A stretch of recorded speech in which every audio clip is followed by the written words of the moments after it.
And I'm sure that if the Executive prioritises its programme of government, there'll be a positive future for the whole of Northern Ireland.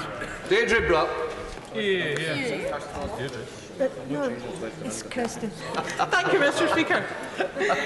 Can the Secretary of State confirm that all of the welcome financial assistance being made available to the new Northern Ireland Executive will be subject to the Barnett formula? Yep. And can he also confirm what discussions he's had with the Secretary of State for Scotland on this matter? Well, I think my honourable friend knows that this package is a unique package for Northern Ireland and is not subject to Barnett consequentials.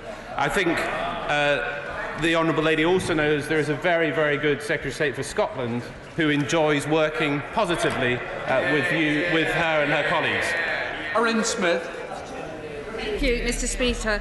There is some discussion about what exactly £2 billion extra means amongst the parties in Northern Ireland, and it is important the government maintains their trust and with the people of Northern Ireland to honour the financial and economic commitments.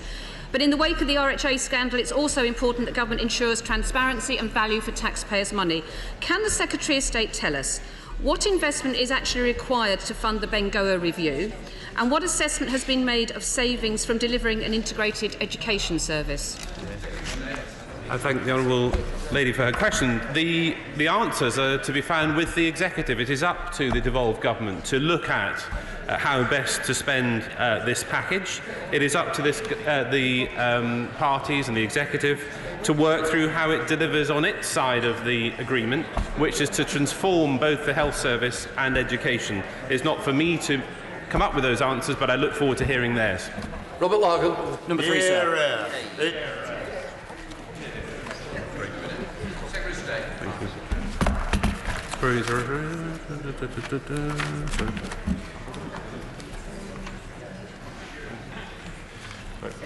The security situation in Northern Ireland remains severe. Groupings as well. Yeah. So if we could group these questions, which three questions, Mr. Speaker, 2, 3 and 7, and 3, 8 and 11. The security situation remains severe. Thank you, Mr. Speaker. In light of the answer he's just given, can the Secretary of State advise the House what steps the government are taking to ensure a smooth transition and the continued security and peace in Northern Ireland when the withdrawal agreement transition period comes to an end on the 31st of December? Well, I think there are very good discussions ongoing with the EU on security matters. There are very strong bonds with the Irish government, and I remain confident that the security situation that I've just described can be well managed with the current relationships that we have and within the remit of the transition agreement. David Moore. Thank you, Mr. Speaker. Would my right honourable friend join me in condemning the continuing presence of dissident organisations in Northern Ireland? And would he say that there is no place in our society for those who peddle hate and division? Well, I agree with my honourable friend. We have to condemn the ongoing activities of dissident Republicans. I pay tribute to the police and to our security services for all of the work they do to make sure that Northern Ireland remains safe. Ronald Jobodina. But what about those who have been responsible for security in years gone by? When will this government put an end to the vexatious claims against our braved armed forces? As I mentioned earlier, my honourable friend, to answer my honourable friend's question, we have said, and the Prime Minister couldn't be clearer, we will end vexatious claims, both for police and for our armed forces, and we look forward to bringing forward legislation in that regard in due course. Thanks very much, Mr. Speaker. I welcome what the Secretary of State has just said, that he's going to end vexatious complaints for police officers. In light of that, will the Secretary of State now commit to meet with Mark Lindsay, the Chairman of the Northern Ireland Police Federation, and with officers from the Retired Police Officers Association, so that they can put to him their grave concerns about non-criminal charges that have been suggested should be levelled at former serving brave police officers in Ulster? Of course, meet with the individuals my right honourable friends mentioned as soon as possible. Claire Hanna. Thank Mr. Speaker, the Secretary of State will know that the Stormont House Agreement is the process agreed by all parties after consultation with victims on how to address the legacy of the Trust troubles on the basis of truth and justice and reconciliation. Does he agree that this is the settled process, and is he confident that the Government will stick to this process and to the principle that everybody is equal before the law? I'm confident that we can deliver on the Government's priority of ending vexatious claims for our armed forces and for the police, but also look forward to working with all parties in Northern Ireland to develop a consensus on how we move forward on the Stormont House Agreement. Conor McGinn. Mr. Speaker, will he join me in welcoming the support from political parties and community organisations like the GAA for the new PSNI recruitment campaign? Will he encourage young nationalists to join the police, pursue a noble career and profession? And would he join me in commending the work of PSNI officers and Garda Síochána and indeed police across the whole of these islands? It was such a positive event yesterday when we saw the First Minister and Deputy First Minister attending that recruitment drive. I would encourage all young women and men in Northern Ireland who are interested in the police service to join from whatever background they come from. Boris Robertson. Question number 4, Mr. Speaker. Thank you, Mr. Speaker. Northern Ireland is a leading destination for inward investment, with employment at a record high and unemployment at a record low. However, there is more to be done to unleash Northern Ireland's economic potential. The UK Government is providing significant funding to Northern Ireland, including through £1 billion Barnet-based investment guarantee and £562 million for city and growth deals covering the whole of Northern Ireland. Russell Robertson. We thank the Minister for that response, as well as discussing corporation tax, which he should, when he discusses these matters with the Executive. Will he also consider the levels of VAT on tourism and also air passenger duty with the Executive, because I understand both have been reduced in the Republic of Ireland?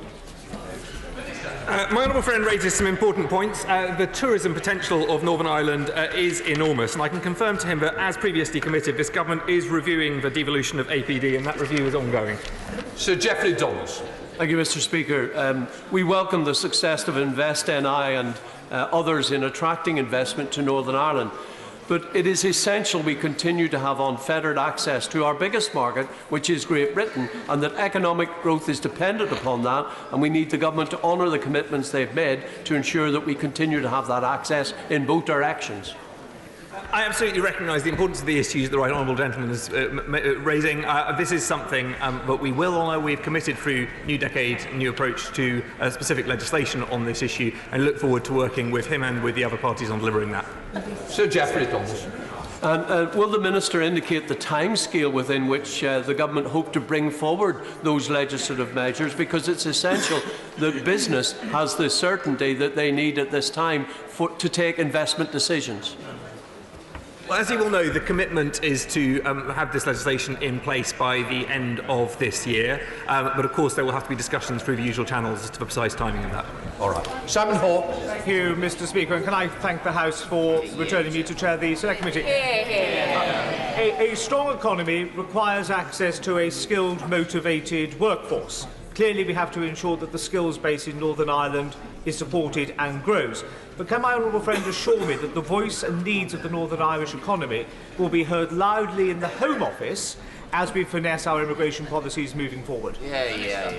My honourable friend, let me congratulate him on his re-election as chair of the Select Committee. He makes a very important point, and it's something that I have heard loud and clear from Northern Irish businesses. I think they welcome some of the indications coming from the MAC report, and of course we will ensure, as a Northern Ireland office, that the concerns and interests of Northern Ireland businesses are communicated across government, including to the Home Office. Thank you very much, Mr. Speaker. The Minister is right to say that the potential for the Northern Ireland economy is enormous, and there is no doubt that restoration of the Executive will unlock great amounts of that potential. But could he also say what benefits Northern Ireland economy receives from being part of the 5th largest economy in the world as being part of the United Kingdom? Well, my right honourable friend speaks with enormous knowledge of this area, and she is absolutely right. Northern Ireland's economy benefits enormously from its membership of the United Kingdom, and there will be new opportunities for Northern Ireland as we trade more globally and strike new free trade deals around the world. Liz Twers. Question 5, Mr. Speaker. Following the restoration of the institutions, Mr Speaker, I have of course been in frequent contact with the Chancellor and other government colleagues to discuss the New Decade New Approach agreement. This agreement is, as we heard earlier, supported by a generous financial package of £2 billion and also comes with some strings attached, reform required in health, in education and justice. The new Finance Minister has been already across to London to meet with the Chief Secretary of the Treasury and myself. Thank you, Mr Speaker. The document you've referred to, the Secretary of State's referred to, New Decade, New Approach, was not created by the 5 parties in Northern Ireland, but by the UK and Irish governments. It set expectations high amongst the public in Northern Ireland. Will the government commit to fully funding and generously funding this agreement? Well, as the Honourable Lady knows, this agreement has already delivered an end to the nurses' strike in Northern Ireland. But I have to say to her, having sat through hours of negotiation and discussion, it was always clear that the parties had to prioritise what they wanted from government. They are about to do that, and I look forward to hearing their plans in due course. Rob Roberts. Number 6, Mr Speaker. With permission, Mr Speaker, I will answer questions 6 and 15 together. The New Decade New Approach deal has restored decision-making to locally accountable representatives in Northern Ireland and guarantees the Good Friday Agreement. It has ended 3 years of stasis at Stormont and is already having a beneficial effect on Northern Ireland citizens. Rob Roberts. Thank you, Mr Speaker. Does my right honourable friend agree with me that this Conservative government has demonstrated their commitment to strong devolved government and funding for all of our nations within this United Kingdom? My honourable friend is absolutely right. We've delivered in Northern Ireland, we've delivered in Scotland, we're delivering in Wales, and we're delivering on our commitments to the Union. John Lamont. Over the last few years, this House has made a number of important decisions on very important devolved areas of government in Northern Ireland. Does the Minister agree with me that locally elected politicians in Northern Ireland are best placed to be making those local decisions? My honourable friend is absolutely correct. Ensuring that the Good Friday institutions are retained and enhanced was an absolute priority of the UK government, and Northern Ireland is best served by the power sharing agreement that is in place. Gavin. Thank you. Secretary of State, to ensure that we have a stable government, and that needs confidence within the community. In light of recent media associated with the death and horrific murder of Paul Quinn, a minister from Northern Ireland was mentioned within that programme. Any information that Minister, Mr Conor Murphy, has relating to this incident, he should make known to both the PSNI and the Garda. I agree with my honourable friend. I condemn wholeheartedly that horrendous murder. As with any crime, anyone with information with regard to that crime should come forward immediately. Stephen Ferry. Can the Secretary of State clarify his earlier answer in relation to the Stormont House agreement? Because he very obviously did not reference that agreement and talked in generalities. This was a commitment made recently in the New Decade Approach and existing government policy back in 2015. Is it still government policy to fully deliver Stormont House? What I've said is we're going to deliver on the commitment of ending vexatious claims on our armed forces and on our police officers. And I've also said I will discuss with all Northern Ireland parties how we deliver on all aspects of the New Decade New Approach document. Dr Julian Lewis. Thank you, Mr Speaker. Just following on that answer, can he confirm that the specific assurances given on Armistice Day last year about the ending of repeat investigations in the absence of compelling new evidence is entirely compatible with the restoration of devolved government and all that entails? Well, first of all, I thank the Right Honourable Gentleman for all of his work on this area, and I was reading his Select Committee report from 2018 at the weekend again. I absolutely confirm that we can deliver on the Prime Minister and this government's priority of ending vexatious claims on our armed forces and on the police, and we can also deliver for victims and for survivors in Northern Ireland. Wendy Chamberlain. Number 9, Mr Speaker. Thank you, Mr. Speaker. The deal makes clear that Northern Ireland is in and remains part of the UK customs territory. It allows the UK to ensure unfettered market access for goods moving from Northern Ireland to Great Britain. The arrangements we introduce will reflect this.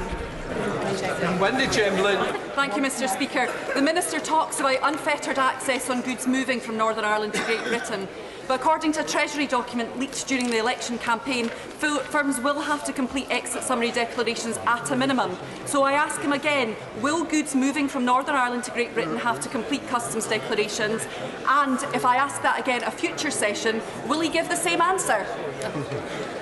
I'd say to the Honourable Lady, it's absolutely clear that goods moving from Northern Ireland to Great Britain, that is within the control of the UK government, and we have made clear commitments with regard to ensuring that unfettered access to the whole of the UK internal market. Alistair Carmichael. Number 10, sir.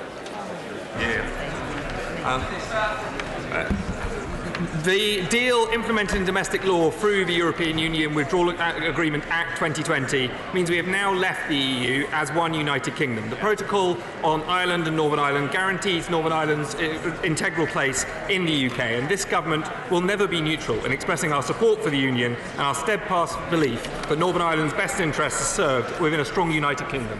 Alistair Carmichael. The Chancellor of the Duchy of Lancaster tells us yesterday that we do not need a deal with the European Union. If he's right, what will that mean for the future of Northern Ireland and the Union?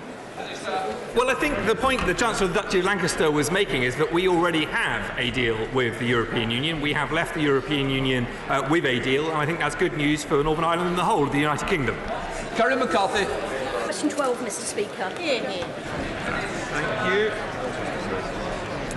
Mr. Speaker, as I stated earlier, the deal makes crystal clear that Northern Ireland is in and remains part of the UK's customs territory. It allows the UK to ensure unfettered market access for goods moving from Northern Ireland to Great Britain. The arrangements we introduce will reflect this. As Great Britain and Northern Ireland are in the same customs territory, no tariffs will be due on goods coming from Great Britain and staying in Northern Ireland. Karen McCarthy. The European Commission released documents showing that EU import formalities, such as customs declarations, would end up taking place in Belfast on goods imported from the EU. I see the Minister is struggling to hear what I'm saying. Can I just say, does he not think that the best way of actually ensuring that there's no barriers on trade would be to remain in a customs union? As the Honourable Lady will recognise, there are specific arrangements in the protocol which protect Northern Ireland's position with regard to trade both with Ireland and with the United Kingdom. It is in the UK's gift, and we will deliver on our commitments to ensure Northern Ireland has unfettered access to the whole of the UK internal market. Chris Stevens. Number 13, sir. Here we go again from the SNP, but here we go again with the answer. As there has been no increase in UK government departmental spending in England, there are therefore no Barnett consequentials.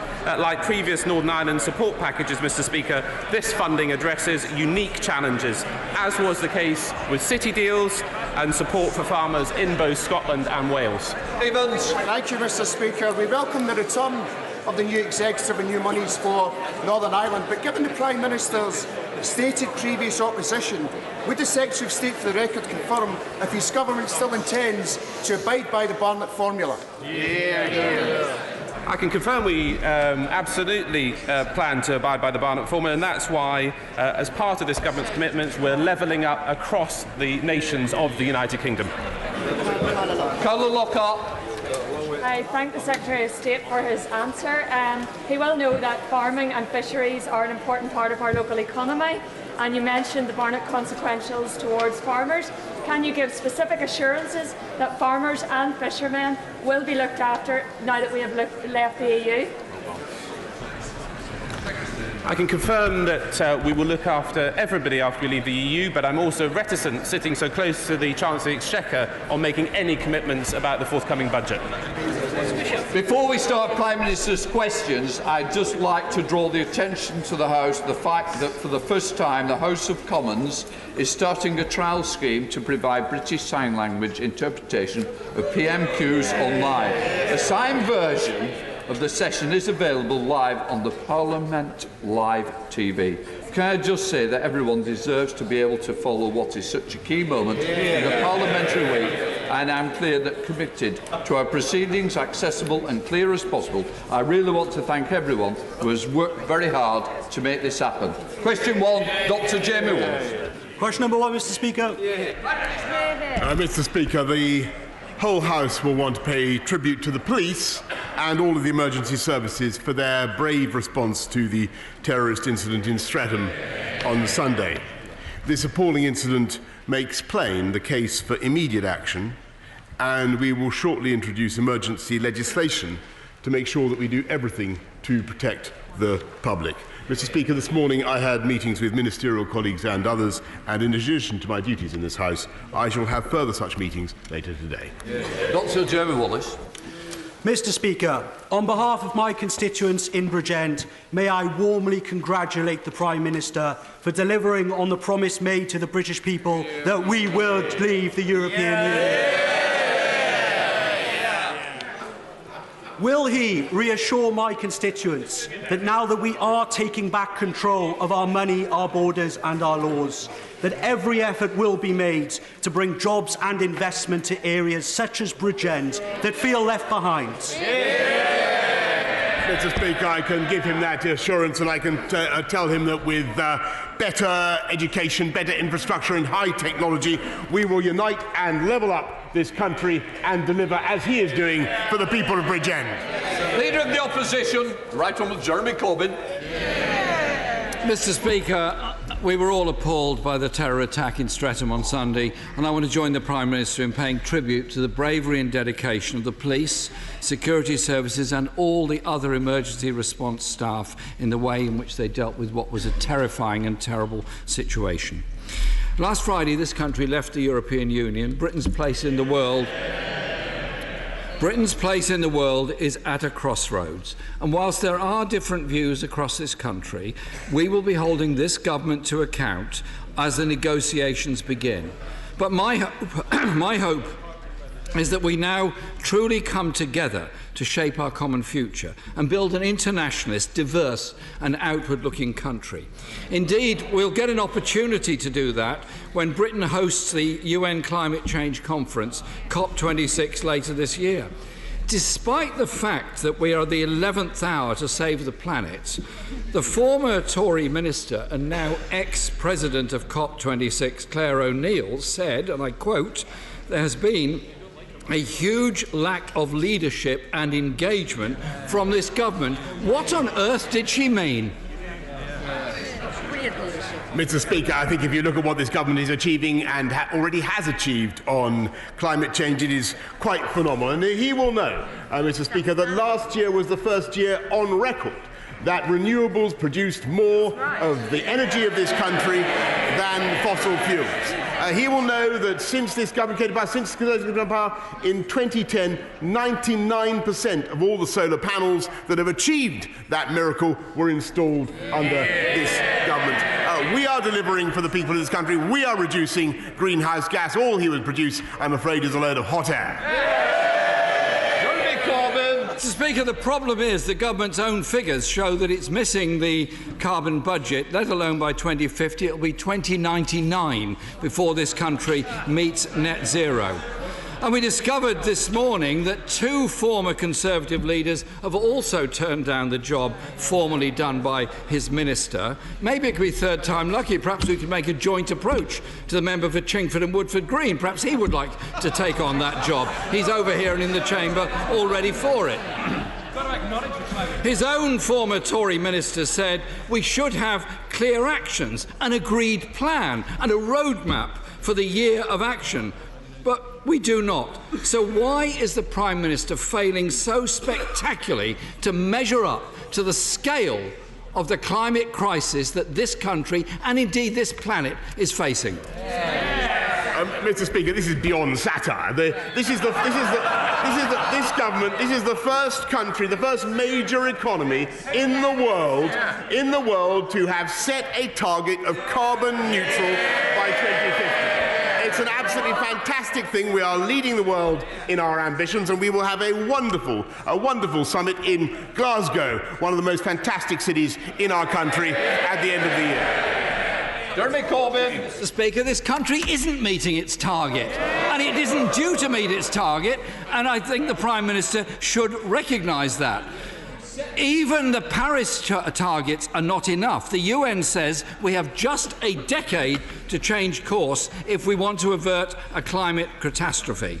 So let's look at something else his ex-minister said. The Prime Minister promised to lead from the front and guaranteed there would be money and people. But these promises are not close to being met. What on earth could she have been talking about? Mr. Speaker, as so often, I'm not entirely sure what the right honourable gentleman is talking about, because if you look at what this government has actually delivered, if you look at what our Conservative policies of backing green tech, of backing innovation, of supporting a dynamic market economy, which is the solution to these problems, we have cut CO2 emissions in this country since 2010 on 1990 levels by 42%. 42%.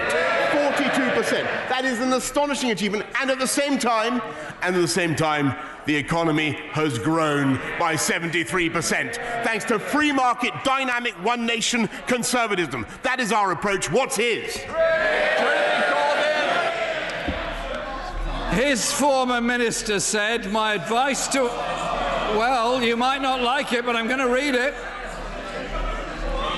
My advice to anyone to whom the Prime Minister is making promises, whether it's voters, world leaders, ministers, employees or family members, is get it in writing, get a lawyer to look at it and make sure the money's in the bank. Not my words, hers. The Prime Minister's failure in government means this country won't meet its net zero target until 2099.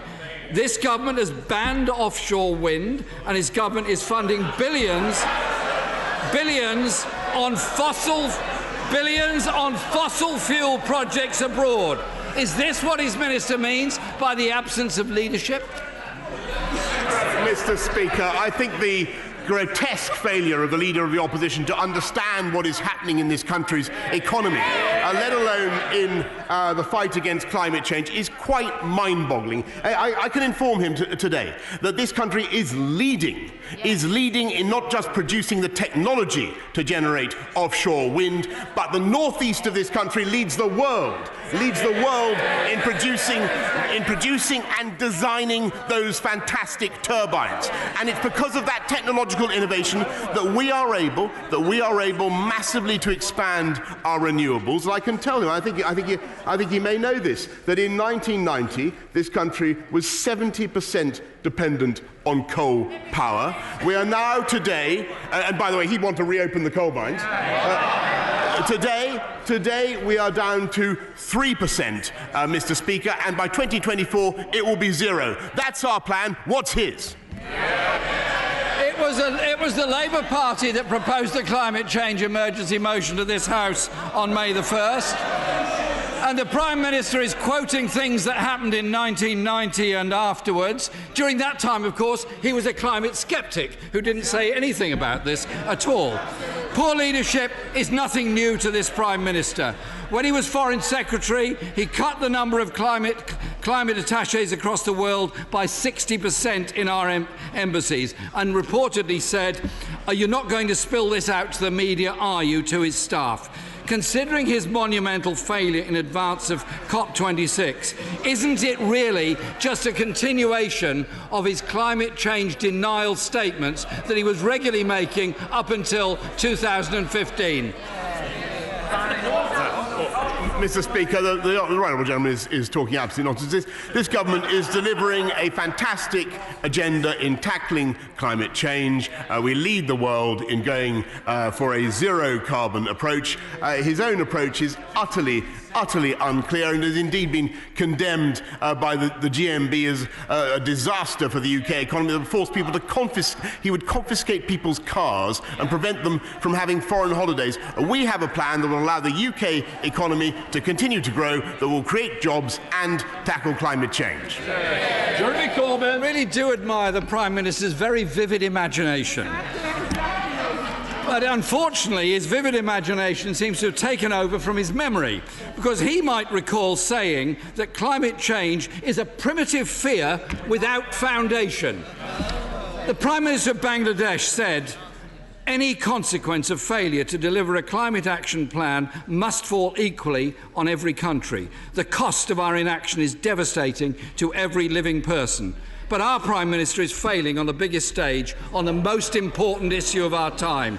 And now his former minister has described preparations in Whitehall as Whitehall not tying infighting and obfuscation, petty political squabbles and black ops briefings. No wonder the Prime Minister is shutting newspapers out of Number 10 because he doesn't like the briefings. When will he face up to the climate emergency and take the action necessary to turn Glasgow into the turning point when this world will stop the levels of pollution and climate change we're having and go forward to a sustainable future, because his government's policies simply don't take us there. Mr. Speaker, this government is showing world leadership in tackling climate change, and we're going to have a fantastic summit at Glasgow, and I look forward very much to it. Now, Mr. Speaker, he mentions the media. They did an inquest finally about what happened in the general election, and they discovered in the Labour Party that it wasn't the leadership that was at fault. It wasn't Brexit. It was the media. They blame the media for what happened. Mr. Speaker, I don't blame them. I am a journalist. I love journalism, and I think the people of this country, Mr. Speaker, don't blame the media. They can see the media do their best to represent the reality, and the reality is this is a government that is getting on with delivering 40 new hospitals, 20,000 more police, tackling climate change, £30,000 starting salaries for every teacher in the country. It's not about the presentation of the facts, Mr. Speaker, it's about the reality, and he can't cope with the reality.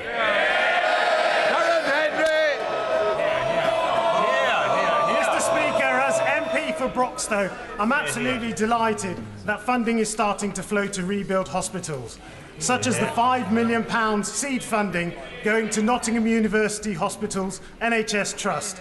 Does the Prime Minister agree with me that this Conservative government is committed to fulfilling its manifesto pledges and will deliver for the NHS? Mr. Speaker, indeed I do agree passionately with my honourable friend, and I congratulate him on all he's done to campaign for the redevelopment of Queen's Medical Centre and Nottingham City Hospital, and of course I'm proud that that money is now flowing through to those wonderful projects. Dear Blackfoot. Thank you, Mr. Speaker. Can I add my grateful thanks to the police and emergency services that had to react to the dreadful terrorist incident in Streatham. Mr. Speaker, in the first few days of Brexit Britain, this Prime Minister has sacked an official, taken an isolationist approach to trade and banned the press from a Downing Street briefing. Is he intentionally trying to impersonate Donald Trump?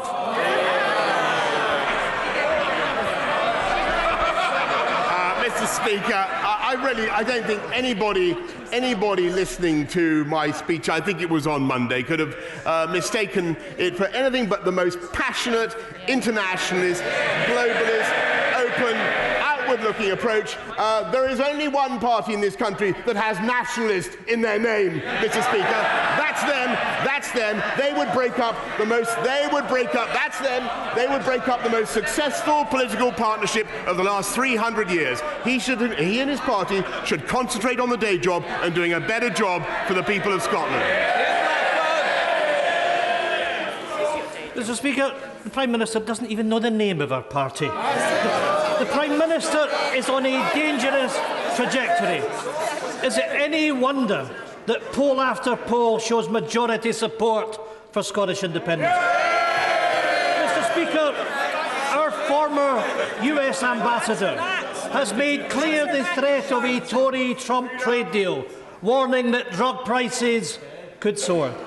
This would see increased pressure on our frontline services. It is clearer than ever that this government, this Prime Minister, is a threat to our NHS. Mr. Speaker, this afternoon the SNP will present our NHS protection bill to remove the very real threat of Tory privatisation. Will the Prime Minister commit right now to supporting our legislation? Mr. Speaker, I think it's very odd that he should denounce this country's wish to have trade deals around the world, when, as I understand it, their proposal is to try to rejoin the European Union, to have a different currency whose name they have yet to identify. Perhaps they could elucidate the House, to have a border at Berwick, and just after this country has taken back control of its outstanding marine wealth, to hand it back to Brussels. That's their policy. I really think, Mr. Speaker, they should concentrate on doing a better job for the people of Scotland. Thank you, Mr. Speaker. A strong society needs strong families, as our manifesto rightly said. And it went on to say that we will champion family hubs to serve vulnerable families. Will the Prime Minister prioritise family hubs and ensure that family hubs are linked to our early years strategy, to the Troubled Families programme and to children's services reform? Yes, indeed, Mr. Speaker. I thank my honourable friend. That's why we've given another £165 million to extend the Troubled Families programme this year. Matt Weston. Thank you, Mr. Speaker. In the past 10 years, violent crime has risen 152% across the towns of Warwickshire. In the past 2 weeks in my constituency, 2 people have been killed in 2 separate events, and others remain seriously ill or injured. The government has promised to reinstate 20,000 police officers, but isn't it the simple truth that it is now our residents, through hikes in council tax of 12% last year, 6% this year, that are picking up the whole bill for the old bill, and that it's the party opposite is no longer the party of law and order, but the party of fear and disorder? Mr. Speaker, to be fair to the honourable gentleman, he's making an important point about violent crime, and I share his anger, and that's why we're putting 20,000 more police on the streets of our country, and that's above all why we are now tackling the county lines drugs gangs that are behind so much of this rise in violent crime. We will get that crime down. Thank you, Mr. Speaker. The Prime Minister is conscious of the very widespread concern in this House about the plans to involve Huawei in 5G networks, concern that will only be increased by the news this week that France is building a new 5G network without the involvement of Huawei, following the lead of Australia. If they can do it, we could do it. Can my right honourable friend confirm that it's the... Can he confirm that he wants to reduce Huawei's involvement over time, and can he give a timescale as to when that involvement will hit zero? Well, he's certainly right, Mr. Speaker, that we are going to be reducing the involvement of Huawei below the 35% market cap, but he's also right in his general vision, which is one I entirely share. What has happened is, I'm afraid, a failure of like-minded countries to produce an alternative to the 5G network, except that provided by high-risk vendors. And that is why we are now doubling the science budget, and we will be working with some of the countries that he mentions in order to produce exactly that diversification in the market. Thank you, Mr. Speaker. In November last year, the Personal Independence Payment Assessment Centre in my constituency was moved to Rhyl. No notice has ever been given of this change. The next bus from Caernarfon to Rhyl takes 1 hour 44 minutes, or in a case in point in my right honourable friend's constituency, the bus from Barmouth to Rhyl takes 5 hours 15 minutes. Mr. Speaker, this is the reality in the Prime Minister's soar-away global Britain. Will he instruct his minister to remedy this matter immediately? Well, actually, I thank the honourable gentleman for the point he raises. I think that we do need to improve our bus services across the whole country, and that's why we're investing another £220 million immediately into improving bus services. And my right honourable friend, the Chancellor, has many more such investments in the pipeline. Thank you, Mr. Speaker. Sometimes we are the train, sometimes we are the track, and just last week we've taken control back. And does the Prime Minister agree with me that now is the time for us to be the track for a Metrolink between Manchester and Bolton? Yes, indeed, Mr. Speaker, and that's why we've given the combined thanks partly to his urgings, to his campaign. We have given the combined mayoral authority in Bolton £300 million under the Transforming Cities deal, plus a share of the £4.2 billion local public transport fund. We've given them the tools. Let's hope that they follow his urgings and build the Metrolink that he wants. Thank you, Mr. Speaker. Last Friday, I visited a school in my constituency, and in 2020, the state of the school buildings was Dickensian. Leaking roofs, rusty shower rooms, mouldy changing areas. When will this government understand that the cost of education is high, but it's a worthy investment in the future of our schools? Whether a child is a whiz kid, whether a child is needy, every child deserves to be at school in an excellent and inspiring school building. Mr. Speaker, that is exactly why this government is investing £14 billion, a record £14 billion more in education, raising funding for primary schools to £4,000 per head and £5,000 for every secondary school in the country. And we can only do that, Mr. Speaker, because we are running a strong and dynamic market economy, and that is what we're going to do. Dempson. Thank you, Mr. Speaker. To help genuinely spread opportunity across our country, can I encourage my right honourable friend to have a pre-budget chat with his Chancellor about extending the government's welcome plans to reduce national insurance contributions for employers of ex-service personnel to other groups who find it difficult to get a good job, including care leavers, ex-offenders, those with a disability and the long-term unemployed? Yes, Mr. Speaker, I thank him and his family for everything that they do to encourage ex-offenders into work. I will indeed take up that suggestion with my right honourable friend, the Chancellor. And we cut taxes on working people. We cut national insurance, Mr. Speaker. They would hike taxes and keep people in welfare. Thank you, Mr. Speaker. It's been 2 years since the Windrush scandal exposed the wrongful detention and deportation of Commonwealth citizens. While we wait for the much-delayed publication of the Lessons Learned review, the government plans to deport 50 people to Jamaica by charter flight next week. Will the Prime Minister immediately suspend the flight until the Lessons Learned review is published and the recommendations implemented? Mr. Speaker, I think the whole House will understand that the people of this country will think it right to send back foreign national offenders. Suella Belman. Terrorist incident last week reminds us that the rule of law remains a fundamental foundation of our democratic constitution. But the explosion of judicial review and judicial activism have led to a censoriousness and litigiousness in our society and distorted questions which ought to remain exclusively political. How will my right honourable friend ensure that Parliament remains the sovereign and legitimate source of law as we take back control? Well, my honourable friend is a distinguished lawyer, and she is right to stick up for the immense value of our legal system.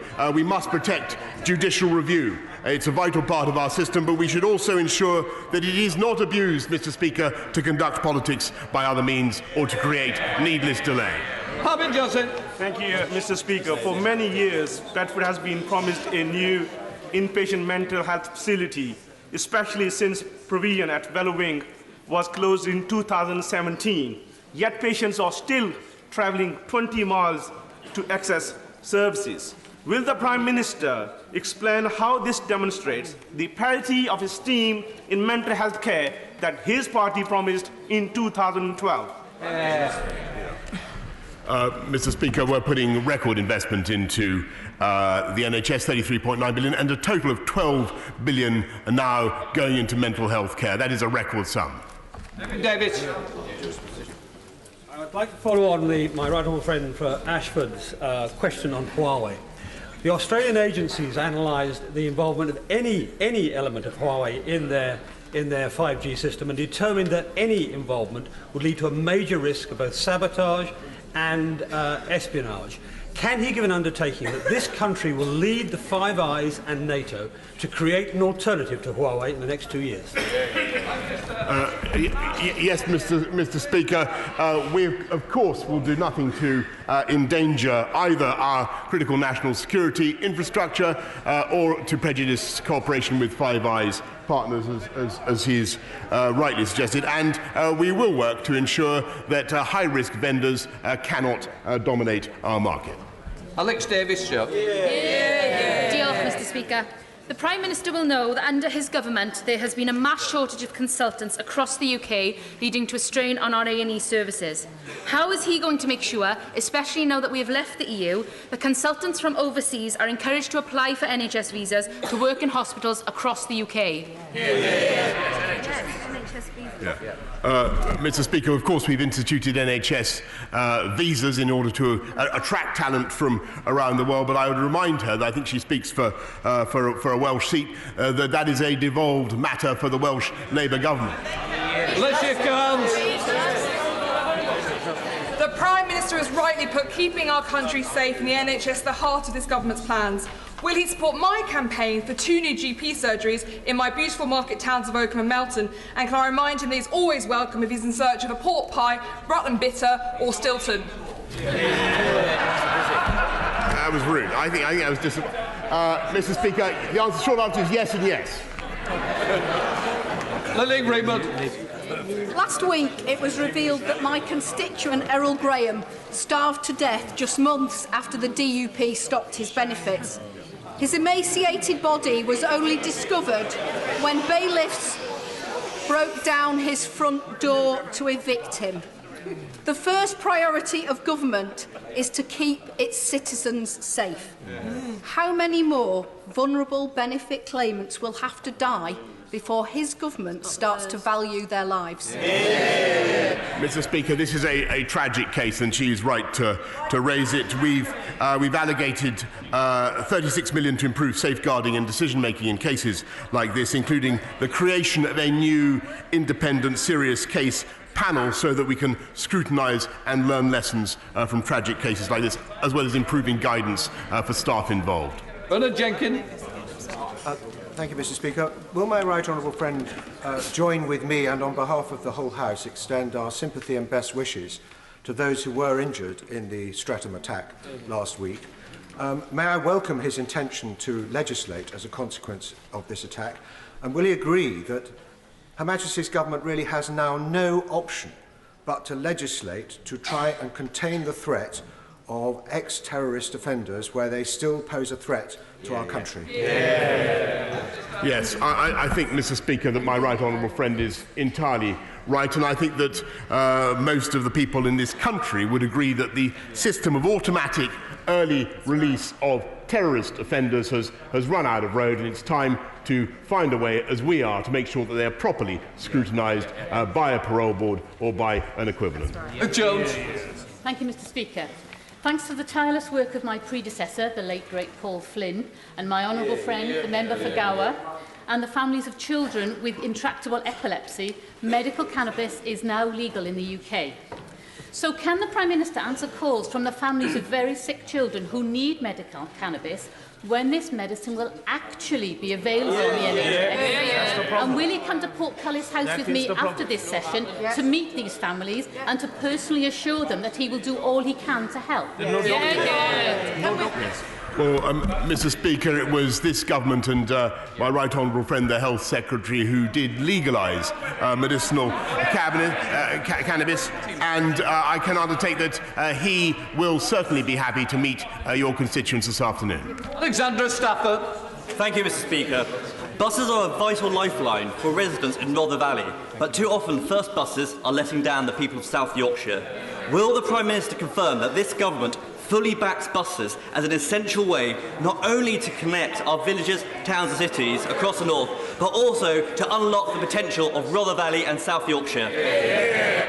Mr. Speaker, this government as a whole is absolutely passionate about buses, and I can assure him that we are massively going to improve our bus network in the Rother Valley above all, and I thank him for the lobbying that he's doing.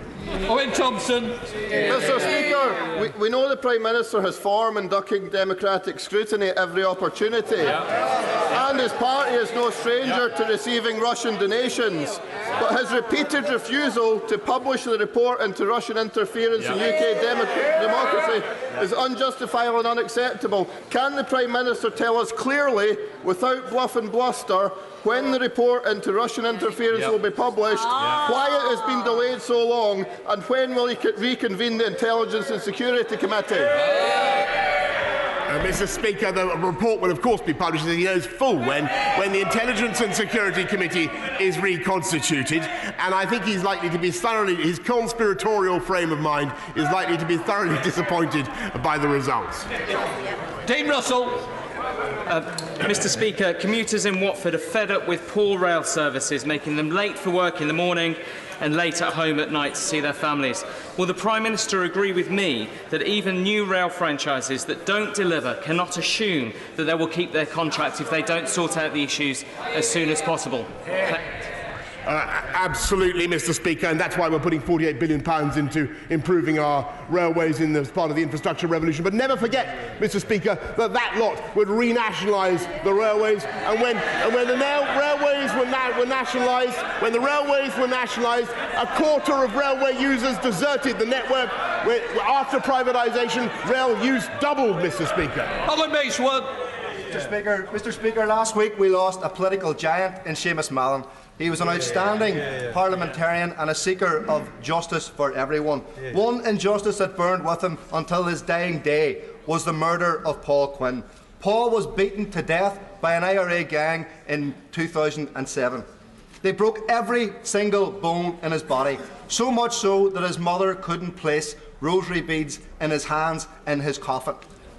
In the aftermath of that, the now Finance Minister Conor Murphy said that Paul was linked to criminality. That was a lie. Will the Prime Minister agree with me that that lie, and that Conor Murphy should retract that lie, publicly apologise and give any information he has to the PSNI about Paul's murder? Mr. Speaker, well, I hear the honourable gentleman, and I think the whole House will hear the passion with which he spoke about that injustice. And I can tell him that we will implement the Stormont House Agreement in such a way as to provide certainty for veterans and, of course, justice for victims as well. We now come to point of order, John Butler.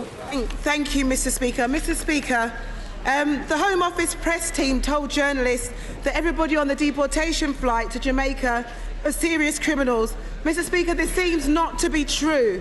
I've got a constituent of mine, as the Honourable Member for Nottingham East has said, they haven't even had the report. And I've got the wife of a constituent of mine who has said that he is due to be deported in just 6 days' time. He was convicted under the now unlawful joint enterprise rule. He was released after 2 months, and his wife feels that this stress is going to kill her husband because he has a heart problem. Mr. Speaker, how can I get the Home Secretary to take this seriously and be truthful about the people who are on the flight, the deportation flight, and if we can halt this flight until we establish the true facts of the situation? Can I thank the honourable lady for giving me notice of her question and the point of order she's raised? What I would say is, as she knows, it's not a point of order for me personally. But of course, I think they all have their sympathy in which what she's said, and I'm sure the front bench opposite the government front bench has heard what's said, and I'm sure that somebody will be looking into the matter as a matter of urgency. Margaret Greenwood. Thank you, Mr. Speaker. Prime Minister's questions on the 22nd of January, responding to a question from the Leader of the Opposition. The Prime Minister said that, and I quote, "Universal credit has in fact succeeded in getting 200,000 people into jobs." Correspondence that I received yesterday from Sir David Norgrove, the Chair of the UK Statistics Authority, a copy of which has now been published on its website, has shown that the Prime Minister's claim was not correct. The 200,000 figure that the Prime Minister referred to represents the Department for Work and Pensions estimate of the predicted impact on employment once universal credit is rolled out, rather than the effect so far. Mr. Speaker, please could you advise on how the Prime Minister could set the record straight? Can I just say I thank the honourable member for giving me notice of her intention to raise this matter. What I would say is it's not a matter for the Chair to police the accuracy of statements in the Chamber. So what I would say is, quite rightly, you've raised it, it has now been put on the record, and your opinion is now there, and I'm sure there are other ways in case you're not happy with the error that's made. But thank you. Right, I'm now coming to presentation of bills. I want to start off with presentation. Mike Ainsbury.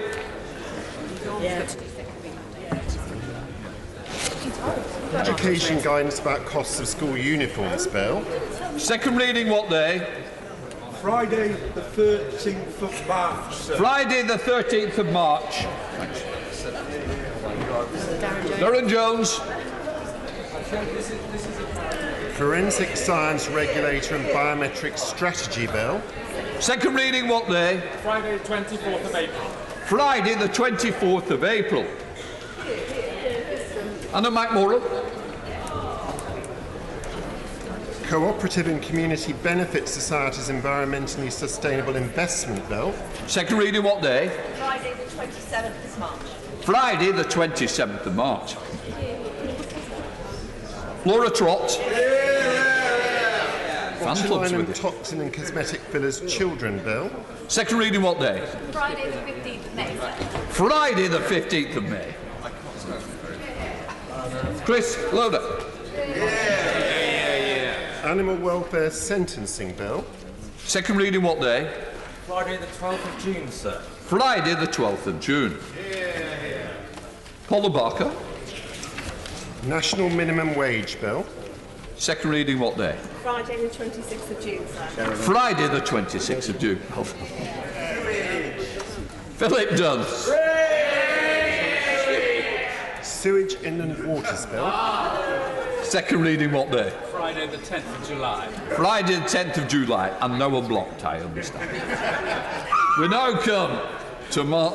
Oh, I've got Mark Francois. No, sorry. Cheryl Gillen. Charles Walker on behalf of Cheryl Gillen.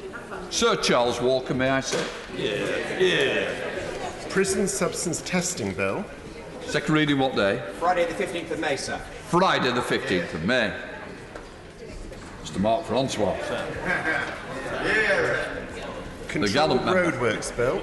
Second reading what day? Friday the 12th of June. Friday the 12th of June. Dr. Ben Spencer. Mental Health Admissions Data Bill. Second reading what day? Friday the 30th of October. Friday the 30th of October. It's a long wait, isn't it? Hold on. Slow burn, very much so. Ben Maffalome. British Library Board Power to Borrow Bill. Second reading what day? Friday 13th of March, sir. Friday the 13th of March. Well done. We now come to Dr. Philippa Whitford. Public Interest Disclosure Protection Bill. Second reading what day? Friday the 24th of April, Mr. Friday the 24th of April. Peter Grant.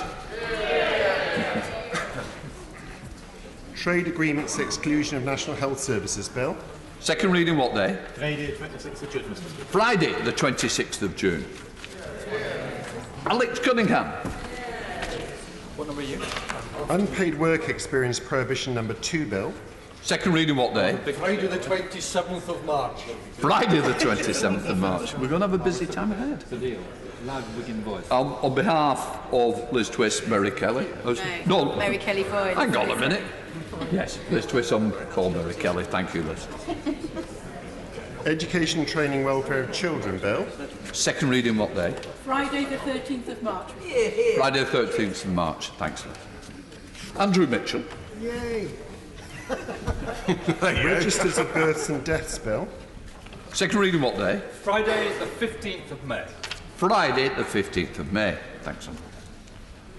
Bill Wiggin. Double yay. Meat Grading and Labelling Bill. Should declare an interest. Second reading what day? Friday the 29th of January 2021. Friday the 29th of January 2021. Kettles. Okay.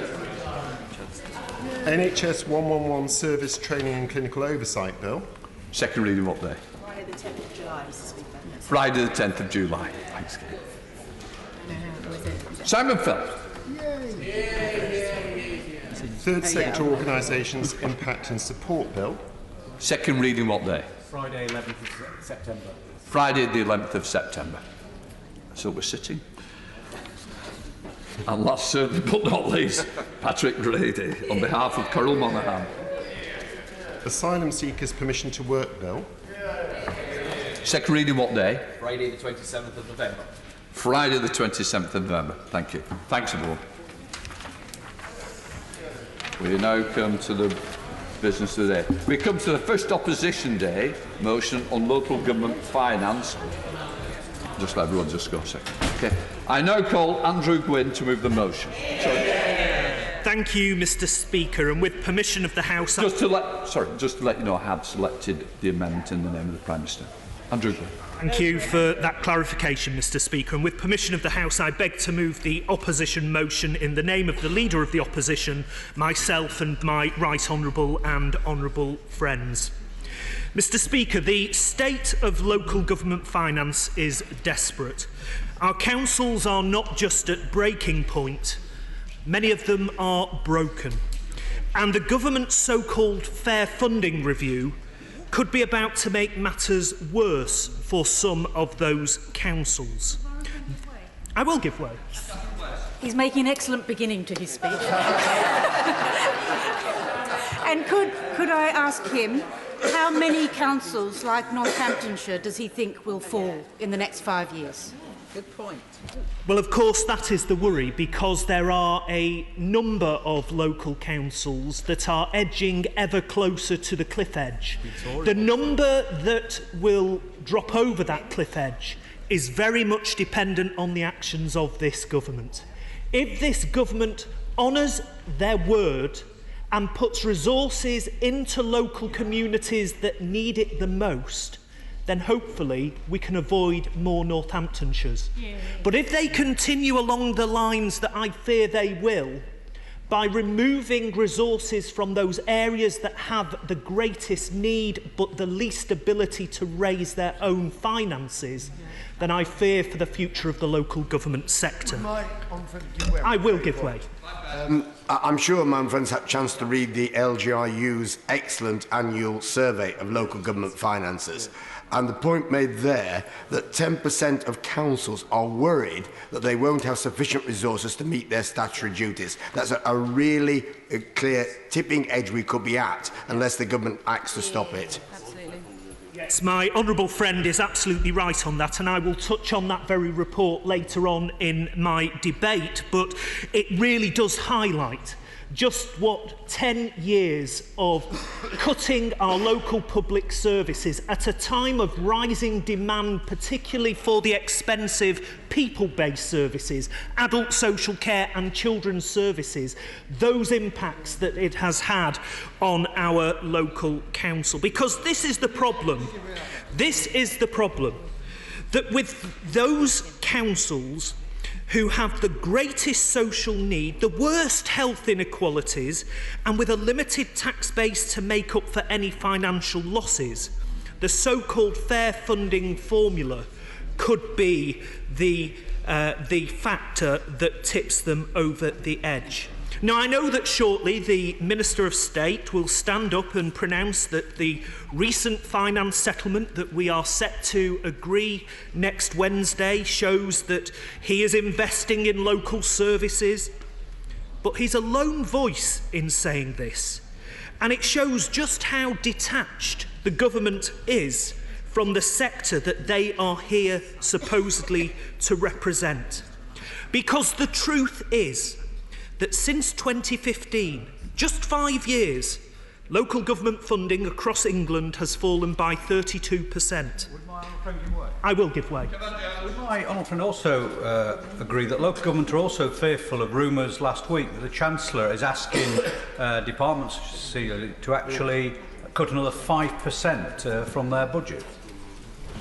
Well, of course, this is very worrying, and we hope that the Ministry for Housing, Communities and Local Government will stand up against this, because, of course, those of us that have been in this House for some time will remember that the former Secretary of State for Communities and Local Government, Lord Pickles, was only too keen to offer up the maximum amount of cuts from his department, meaning that local government in England was clobbered the hardest in any part of the public sector. But it's even worse. I will give way in a second, but it's even worse than the 5 years that I previously stated, that fall of 32%, because since 2010, since the Honourable Gentleman's Party entered government, funding for local councils has been slashed by more than half. And we have all seen the consequences of this neglect. The unrepaired roads, the uncollected bins, the cuts to adult learning, the closed children's centres. Under Conservative leadership, almost a fifth of our libraries have been forced to close because of cuts to funding. And one of the previous Labour government's greatest achievements, in my view, the Sure Start programme, has had its funding slashed in half, forcing as many as 1,000 Sure Start children's centres to close since 2010. I will give way. Grateful to him giving way. He made the point earlier in his speech where he said that some of the local authorities he was concerned about couldn't raise as much money through council tax. He was worried about the impact on those local authorities. Will he accept, though, that's because those shire districts get much less money from local government, and so their council tax has to be much higher?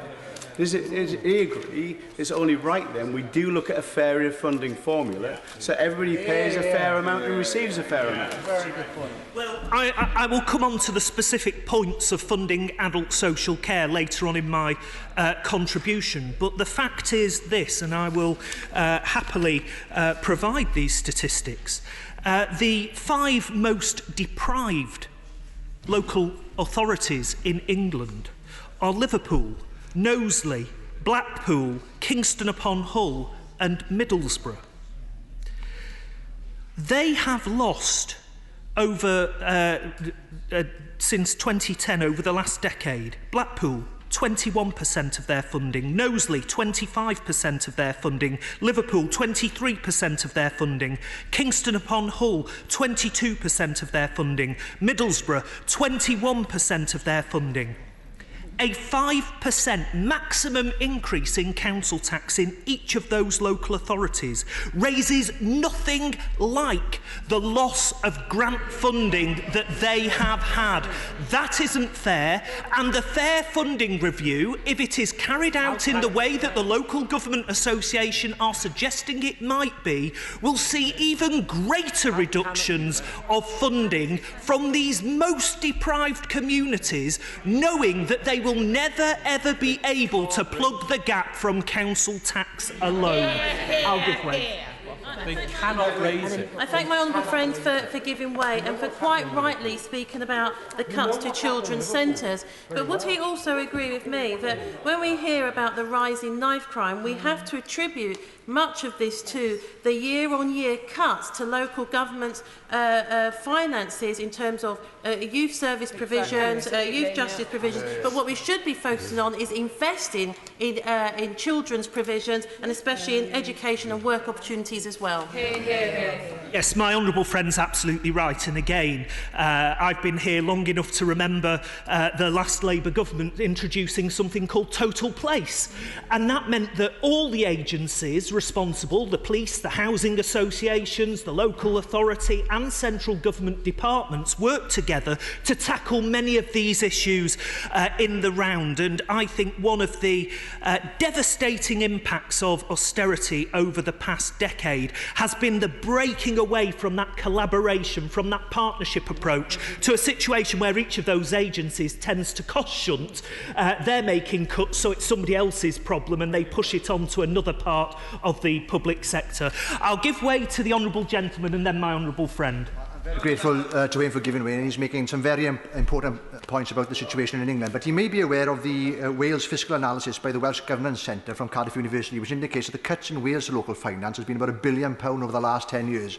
I know we're dealing with a block grant situation where the block grant is being reduced in real terms, but Labour ministers in Wales have decided to swing the axe at local government. Well, of course, the block grant, as the Honourable Gentleman states, is set by this place, and so the Welsh Assembly Government have had to ensure that their spending meets the money that is granted by Westminster. But I have to say this, I've been sent a budget briefing from the Welsh Government about their intentions to not only increase the adult social care budget in the year ahead, but also a real terms increase in local government spending, and that is something that I welcome overwhelmingly, because Welsh councils, like English councils, need good public services. Durham County Council has lost £224 million in core spending since 2010, and the direction of travel of the government has been to move the expenditure onto council tax precept. The problem that County Durham has is that over 50% of its properties are band A banding. So irrespective of how much you put up the council tax, you're going to do nothing to actually plug the gap that's left by the reduction of core spending. Yeah, my honourable friend is absolutely right, and you know the fact is that councils can't overnight change their council tax base. If their properties are predominantly band A and band B, that is the council tax base for that local area, and governments of all political persuasions over the years have always recognised that not every council has the same baseline, not every council has the same ability to bring in enough money for basic, decent, statutory public services, and as a consequence, that is why we had in the 1980s the rate support grant, and in the 1990s onwards the revenue support grant, because it recognises that there needs to be a redistribution of funding to those areas that can't generate enough funding from council tax and business rates alone. I'll give way.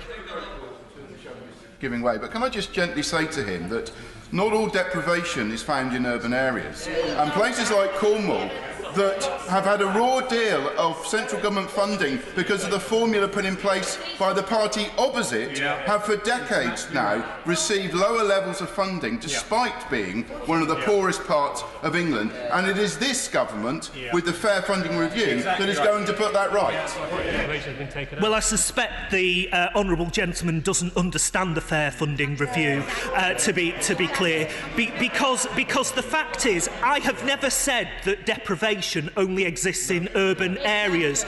Deprivation is a fundamental part of deprivation is a fundamental part of the formula that exists now. So if there is deprivation in the honourable gentleman's constituency, and it's more likely that there is, then his council will get an element of his formula attributed to that deprivation.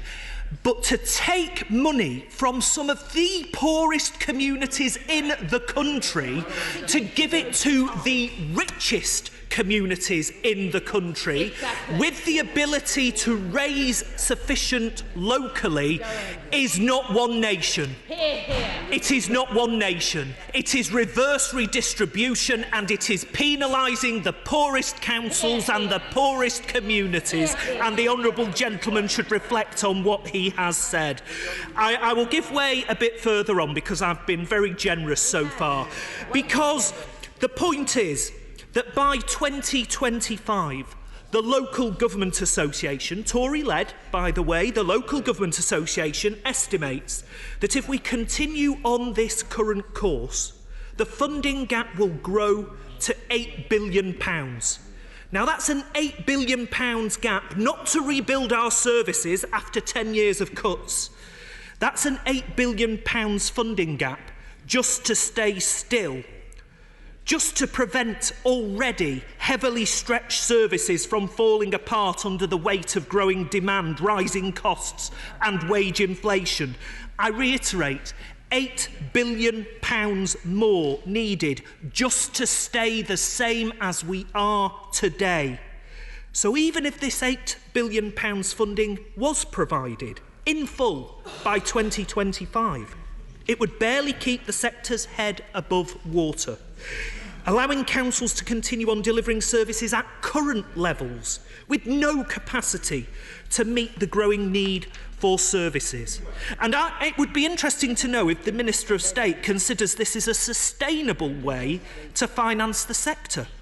Because, as my honourable friend, the chair of the Select Committee, has already mentioned in an intervention, research published today from the Local Government Information Unit shows that 73% of councils would not agree with him. The chief executive of the LGIU has warned, and I quote, "Our social care system is no longer on the edge, it's fallen off the cliff. Our children's services aren't at breaking point, they're broken." And this has real-life consequences. Exactly. In the last 2 years alone, Age UK estimates that 74,000 older people died waiting for care. An average of 81 people a day, equivalent to 3 every hour, died before they received the care they need. This is not a political point. It should shame each and every one of us, on whichever side of this house we sit. Age UK state that 1.4 million older people are not getting the help that they need to carry out essential tasks, such as washing themselves, dressing, and going to the toilet. Quite frankly, this is not just unacceptable, it is appalling, and it is a stain on this House, on all of us, and on our country. I will give way. The honourable gentleman is making a very powerful speech. Birmingham City Council, the great city of Birmingham, has been hit hard by the biggest cuts in local government history, £700 million.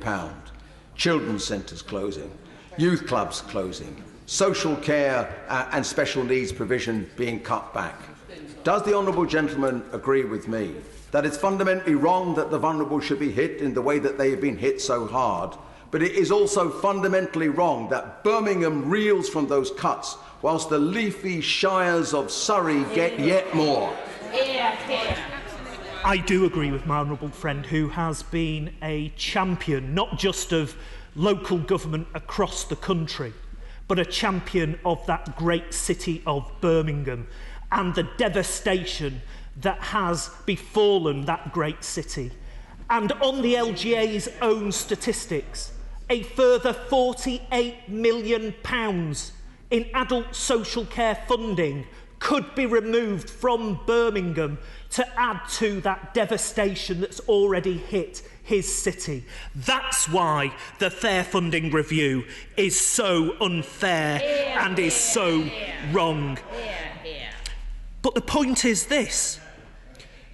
According to the King's Fund, so it's not just the LGIU, by the end of the next decade, the number of older people that need adult social care support is predicted to increase by another 4.1 million. That's piling even more cost pressures on our local councils. And that's why the LGIU also highlights the increase in the financial pressures around children's services, because adult social care is only one part of the very costly equation that is people-based services, the services that councils by law and by right have to provide. But to Mrs. Smith, on any street of any town in any shire, thinks that her council tax increases are going towards ever-reducing bin services, the parks not being maintained, the libraries closing, because they never see the impact on adult social care and children's services. And on children's services, the LGIU argues that councils are no longer able to shield vulnerable children from the worst of the budgetary pressures that councils are facing. Over 1 in 3 councils said that their inability to protect vulnerable children was their biggest concern. Now, we know that there is unprecedented demand pressures on children's services. I will give way to the honourable gentleman in a while. The number of children that are in care has hit a 10-year high, but without the funding to support this increase in demand. From 2009 to 2019, the number of Section 47 inquiries, that's where a local authority believes that a child is suffering or is likely to suffer significant harm, has increased by 139%. And the Local Government Association warned that children's services alone are facing a £3.5 billion funding gap by 2025. It is these pressures on the people-based services that's pushing many councils towards the cliff edge, and sticking plasters will no longer suffice. The Minister will no doubt say that he gave £1 billion to be shared by adult social care, children's services and NHS winter pressures. That's not enough. But I will give way, I did promise. I am very grateful. We have discussed this before, and would he agree that what we should have are cross-party talks on adult social care? The Select Committee, one of the key recommendations was that adult social care funding should be removed entirely from local authority pressures, and we should adopt a German-style social insurance system. Does he agree that we should have cross-party discussions and that should be one of the options on the table? Well, of course, it's incumbent, as I've said in previous debates, on the government to come forward with proposals. We're still waiting for the green paper that was promised in the last Parliament and the Parliament before that. But look, the fact of the general election is that it's the honourable gentleman's party that is in power, and it's incumbent on ministers to come to this House and to explain how they are going to try and resolve this crisis in adult social care. We will sit down with ministers. We've got our own ideas. We will share ideas with the government. We will come to some kind of consensus if we can. But of course, history on this isn't great.